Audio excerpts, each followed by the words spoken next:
পুলিশের পোশাক আয়রন রঙের নয়, গোলাপি করার প্রস্তাব বৈষম্য বিরোধী ছাত্র আন্দোলনের কেন্দ্রীয় কমিটির মুখপাত্র উমামা ফাতেমার। সোশ্যাল মিডিয়ায় ভাইরাল হওয়া এক ভিডিওতে উমামাকে বলতে দেখা যায়, দ্রুততম সময়ে পুলিশের গোলাপি পোশাক দেওয়া উচিত।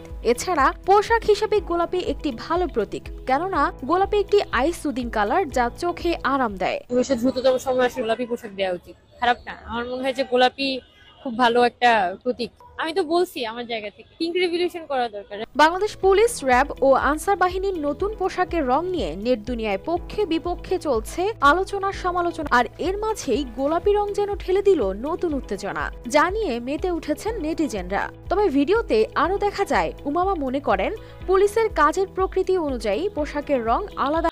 বাংলাদেশ পুলিশ প্রশাসন এখন বর্তমানে যে সমস্ত পোশাক পেয়েছে, আমার দিক থেকে তারা অনেক সম্মানিত এই কালারটা পেয়েছে। কারণ হচ্ছে তারা 5 জুলাইয়ের আগে যে সমস্ত কাম করেছে, তার জন্য এই কালারটা তাদের জন্য বেস্ট। তারা শেখ হাসিনাকে ক্ষমতায় রাখার জন্য জনতার উপরে যে সমস্ত জুলুম নির্যাতন করেছে, তাদের শিক্ষার্থে এই শিক্ষা হওয়ার জন্য এই কালারটার থেকে আরও নিম্ন শ্রেণীর কালার তাদেরকে দেওয়া দরকার।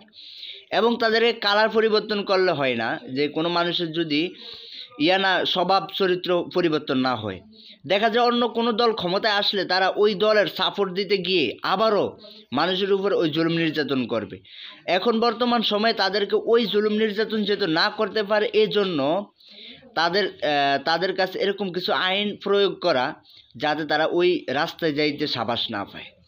এবং বর্তমান সময়ে যে সমস্ত প্রতিক্রিয়া নেওয়া হয়েছে যে তাদের পোশাকের ব্যাপারে, এবং তাদের পোশাককে আরও পরিবর্তন করে দেওয়া হোক, এটা আমার পক্ষ থেকে চাই। এখনও যদি তাদের বিবেক এবং আকল জ্ঞান ঠিক না থাকে, তাহলে ঠিক না হয়, কবে আর ঠিক হবে? তাদের পোশাক পরিবর্তন করা হয়েছে এবং ফরমেশন কমিয়ে দেওয়া হয়েছে, তারপরেও তাদের আকল জ্ঞান এবং দেমাগ ঠিক হয় না।